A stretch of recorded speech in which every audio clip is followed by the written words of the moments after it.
요즘 국제기구들이 참 문제가 많이 있어요. 우리 이스라엘 투데이에서도 여러 번 얘기를 했지만 USAID 여기도 문제 있고 뭐 당연히 가자지구 안에 있는 UNRWA, 응나 여기도 문제 많다라고 여러 번 소개해드린 적이 있었는데 이번에는 국제형사재판소 ICC라고 하죠. 여기도 역시 문제점이 많이 있다. 이제 이걸 얘기를 해야 될 것 같아요. 지난 2월에 이스라엘의 베냐민 네타냐후 총리를 전쟁범죄 혐의로 기소하고 체포 영장을 청구해서 그때도 우리가 이제 소식을 전한 적이 있었는데 그 ICC 국제형사재판소의 카람 칸 검사장 이 양반이 지난 5월 17일부터 직무 배제가 되었다 이런 얘기가 나왔습니다. 카람 칸 검사장 왜 직무 배제가 된 겁니까? 그러니까 이제 최근에 이제 직무 배제가 본인이 선언을 했어요. 내가 이제 직무에서 작년에 이제 무슨 일이 있었냐면 성비위 의혹이 있었어요. 이런. 그 조사를 받기 위해서 자신이 일시적으로 직무한다고 이메일을 날렸어요. 근데 주요 매체는 직무 배제 배경은 크게 두 가지라고 합니다. 첫 번째는 트럼프 행정부의 ICC 제재 행정명령이 영향을 미쳤다라는 것이고요.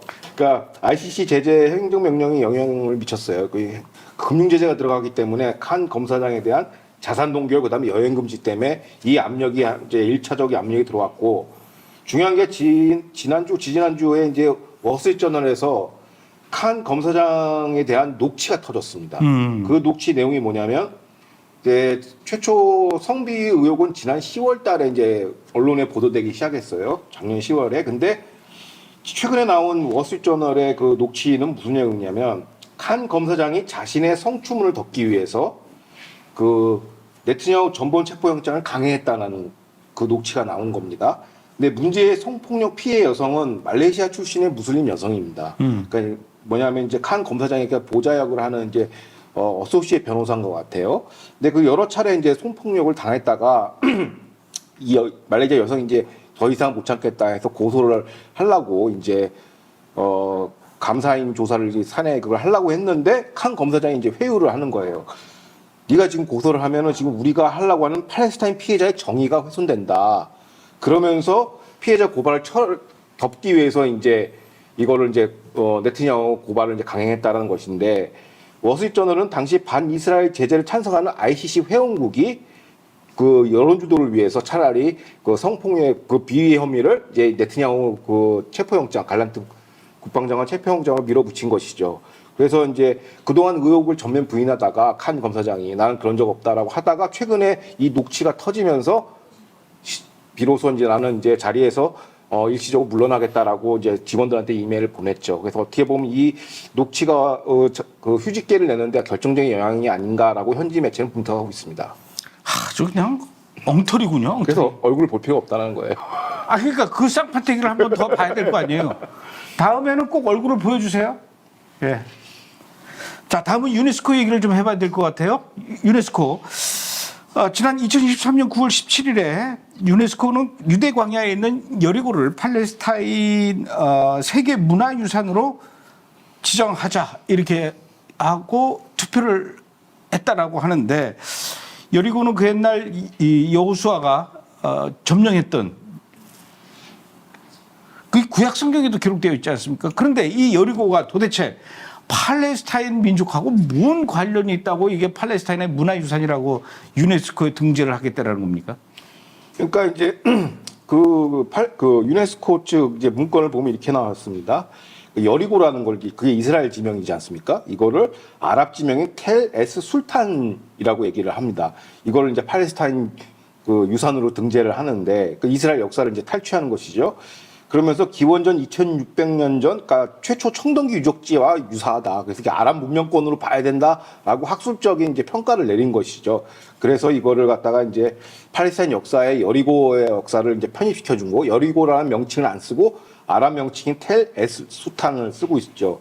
그래서 이제 사실상 이거는 뭐 역사 왜곡이고 이제 우기는 거예요. 로직도 없어요. 그냥 우리 거야라고 주장하는데 여기에 유네스코가 인증을 해주신 겁니다.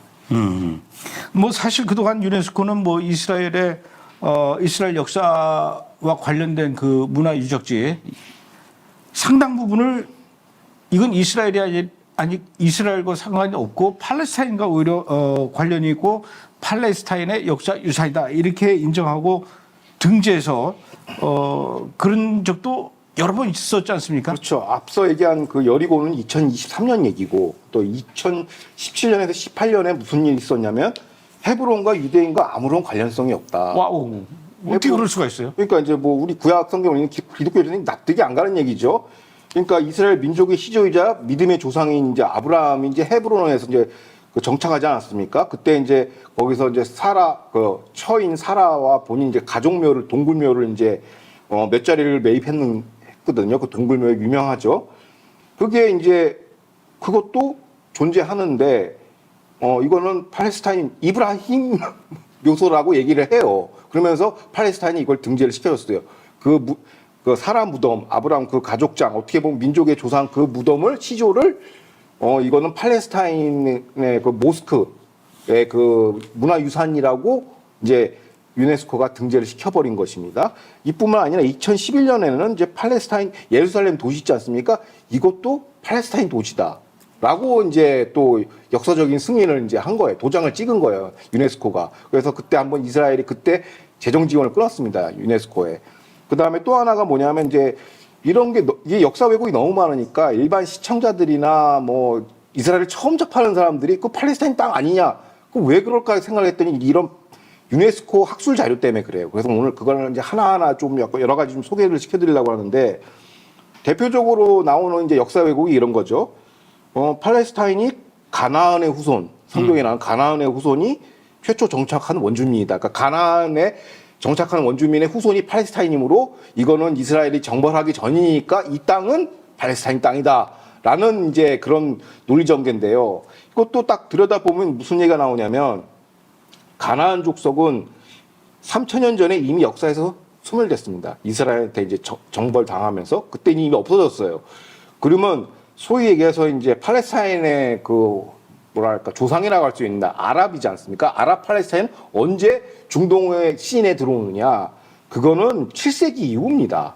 AD 7세기 이후에 중동이 들어와요. 그렇기 때문에 타임라인이 전혀 안 맞는데 자기네 그 역사라고 우기는 것이죠. 가나안의 후손이니까 우리가 먼저 여기를 점유하고 있었어라고 얘기하는 겁니다. 그 누구죠? 그 여호수아가 점령하기 전에 우리가 이미 가나안이 있었기 때문에 이건 우리 땅에다가 우기는 역사 그 논쟁이 그 어떤 탈취행위고 그 다음에 거기서 더 넘어서 진짜 가장 황당한 게 전 이거라고 생각합니다. 예수님이 팔레스타인 출신이다. 난 좀 이게 개그인 줄 알았어요. 그 세타여인 줄 알았는데 아니에요. 진짜 이렇게 주장하고 있어요. 성경은 이제 이거는 구약 성경을 보면 명시적으로 다 나오잖아요. 그래서 이걸 내가 반복을 해야 되나 하지만은 워낙 이런 거짓말이 퍼져 있기 때문에 요즘같이 이제 혼란한 시기에는 다시 한번 짚을 필요가 있는데 성경은 명시적으로 베들레헴에서 예수님이 태어났다고 얘기합니다. 그리고 유대 율법의 근거에서 할례를 받았어요. 그건 이제 누가복음 2장 21절에 나오는 얘기고 뿐만 아니라 유대 회당에서 이제 예배를 드렸다는 게 누가복음 4장 16절에 나왔고 예루살렘에서 유월절 행사, 그러니까 유대 절기죠. 이걸 참석했기 때문에 요한복음 2장 13장에 나오지 않습니까? 13절에 나오지 않습니까? 그러니까 이러니까 팔레스타인이랑 접점이 거의 없어요. 그리고 팔레스타인이라는 족속 자체가 예수님이 공생의 시기에는 존재하지 않았거든요. 그러니까 성정 파괴가 되고 로마 제국이 유대를 회파하지 않았습니까? 그리고 로마 제국이 그 유대인들이 워낙 그 민중복이 일으키고 막 로마 제국을 괴롭혔기 때문에 그들을 조롱하는 의미로, 그러니까 로마 제국이 이스라엘 민족을 조롱하는 의미로 그 지역을 시리아 팔레스타인이라고 불렀어요. 그러니까 팔레스타인이 존재했던 건 이때가 로마 제국 때 처음 나온 거죠. 그런데 앞서 얘기한 것처럼 여리고성 뭐 여러 가지 헤브론 이거는 그 타임라인에 안 맞는데 이걸 우겨넣는 겁니다. 그래서 이제 이런 걸 한번 우리도 알 필요는 있다 해서 소개시켜드린 거죠. 아니, 그러니까 팔레스타인 사람들은 분명히 역사적 사실이 있음에도 불구하고 무대뽀로 지금 우기는 거거든요. 그렇죠. 아니, 예수님이 유대인이라는 거는 이미 신약성경 마태복음 1장에 보면 저 아브라함부터 족보가 있는데 그렇죠. 거기 중간에 무슨 무함마드가 낍니까? 압둘라가 낍니까? 그렇죠. 다 유대인의 그 혈통을 이어서 예수님이 태어나는 거를 분명히 신약성경 보면 1장에 나오는 얘기고, 아니 그리고 예루살렘도 역시 성경에서도 계속 유대인의 역사 속에서 얼마나 많은 이 성경 속에서 예루살렘이 등장합니까? 그러니까 이게 팔레스타인 사람들이 이 무대뽀로 막 어거지 부리는 거는 원래 그런 인간들은 그런가 보다 하지만 저는 이 유엔이나 유네스코에 있는 사람들은 난 왜 이러는지 모르겠어요. 그래서 이스라엘에 그런 게 있습니다. 이 기독교 선교 단체 ICEJ라고 있는데 이 ICEJ는 하도 유엔하고 유네스코에서 이렇게 주장을 하니까 성경책을 수천 권을 사가지고 성경 역사 속에서 유대인과 관련된 이 예루살렘이라고 등장하는 데마다 이 노란색으로 형광펜을 칠해서 유엔에다 다 보내는 거예요. 그래가지고 읽어봐라. 성경이 이렇게 그 예루살렘은 유대인의 과 관련돼 있는 그런 지역이지 팔레스타인하고는 아무 상관이 없다. 이거를 알려주는 일을 하는 단체도 있더라. 이 얘기를 드리고 싶었던 거죠. 그런데 팔레스타인은 왜 이렇게 이 역사 왜곡에 이렇게 목숨 걸고 있는 겁니까? 그러니까 본질은 이제 팔레스타인의 영토 분쟁 때문에 그런 거죠. 영토 분쟁. 그러니까 이스라엘 땅이 자기네 땅이라고 이제 우기는 거예요. 그러니까 쉽게 얘기해서. 근데 이걸 근데 왜 역사 왜곡을 들어왔냐? 바로 영토 분쟁에서 가장 핵심인 게 실소유주가 누구냐, 선행지주가 누구냐, 이 땅, 그게 이제 역사 논쟁이죠. 역사 정통성을 가져야 이제 영유권, 영토 분쟁의 어떤 시발점이 되기 때문에 우리가 일반적으로 이제 국제정치학 관점에서 영토 분쟁은 크게 네 가지로 분류합니다. 잘 알고 있는 영유권 분쟁, 그 다음에 해양 영유권 분쟁, 우리 뭐 독도 뭐 이런 거죠. 그 다음에 강에 관해서 누구 소유 강이냐고, 강의 연제면 이게 문명의 젖줄이다 보니까 이 강 소유에 따라서 전혀 경제 질서가 바뀌지 않습니까? 그래서 강에 관한 분쟁. 그다음에 네 번째가 가장 이제 극단적인 이제 분쟁인데 존재 분쟁입니다. 존재 분쟁이는 뭐냐면 바로 이팔 분쟁의 핵심이 뭐냐면 영토 분쟁을 보이지만 서로의 존재를 부정하는, 서로는 아니죠. 팔레스타인이 이스라엘의 존재를 극단적으로 부정하는 존재 분쟁 때문에 그렇고, 그러니까 팔레스타인은 극단적으로 국가 이스라엘 혹은 유대 민족의 존재 근거를 부정하기 위해서 물리적인 영토뿐만 아니라 이스라엘 민족 존재 자체를 부정하기 위해서 역사 왜곡이라는 방법론을 이제 차용하는 것이죠. 그래서 이제 이런 맥락에서 역사 분쟁 왜곡이 들어왔고, 이제 앞서 이제 그렇습니다. 그럼 유네스코는 왜 이렇게 역사 왜곡을 말도 안 되는 역사 왜곡을 하면서 이 팔레스타인 편을 드는 겁니까?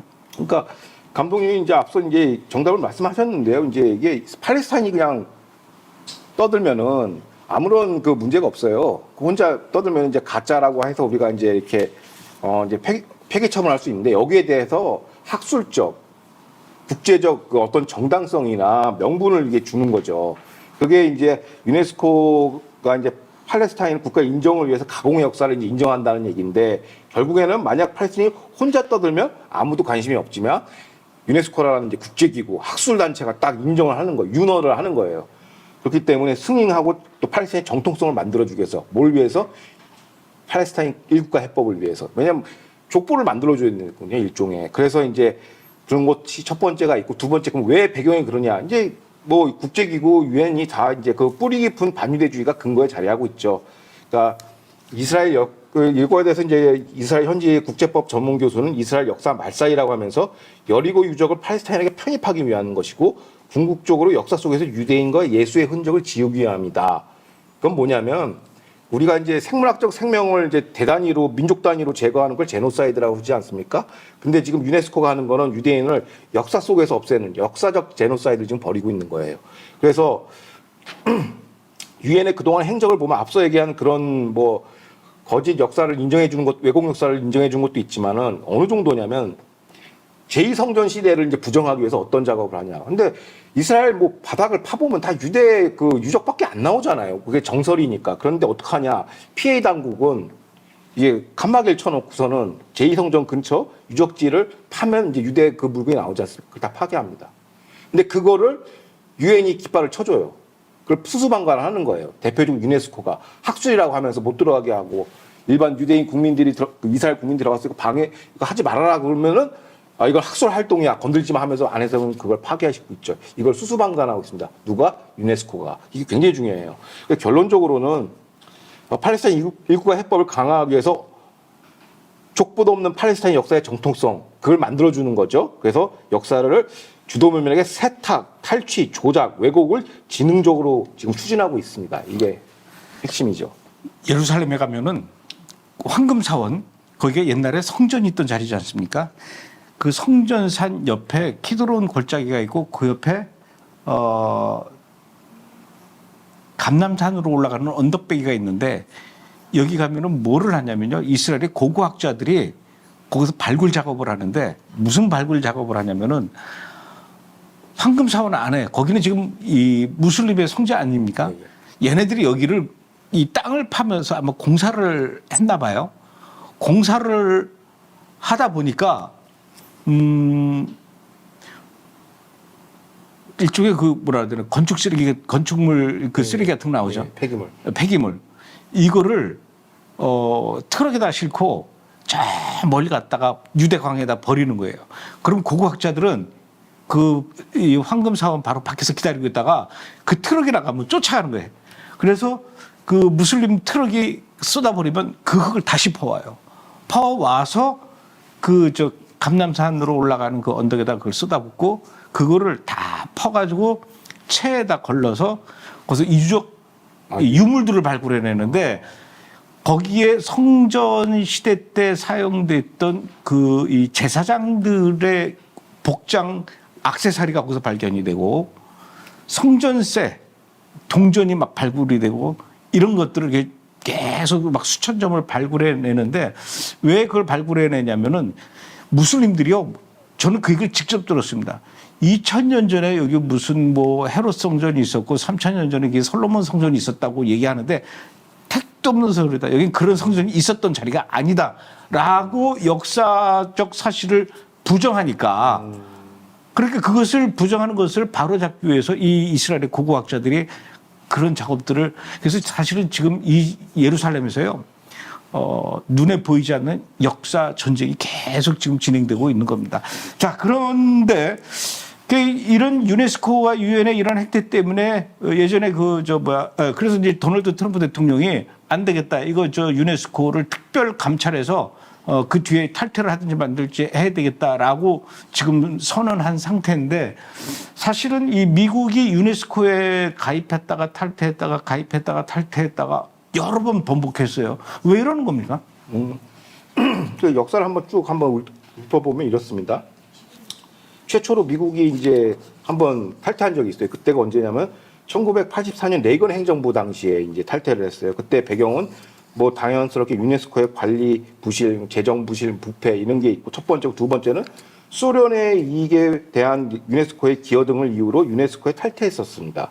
그러니까 이런 게 핵심이고 그 다음에 그 탈퇴했다가 2003년 때 이제 아들 부시가 다시 집권하면서 유네스코에 다시 재가입을 했고 트럼프 대통령 시절이었던 2017년에는 유네스코에서 탈퇴를 했어요. 이런 반유대뿐만 아니라 역사 왜곡이 너무 이게 학술단체가 이러니까 여기서 미국이 탈퇴를 했는데 지난 2023년 바이든 행정부가 다시 이제 유네스코에 재가입을 했었죠. 그러니까 이게 그 당시 바이든 대통령의 명분은 뭐냐면 중국 견제라면서 재가입을 추진했습니다.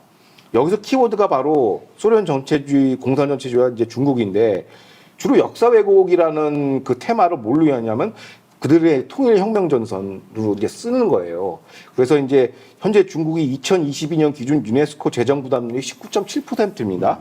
전 세계 국가 중 1위예요. 그러니까 일본이 2위인데 이제 10.4%고 독일이 7.9%로 크게 앞서고 있습니다. 그러니까 중국이 이제 사실상 돈을 통해서 돈을 여기다 기부해서 역사 왜곡을 하는 것인데 대표적으로 우리한테 이제 관계된 거는 이제 동북아시아에서 이제 동북공정이죠.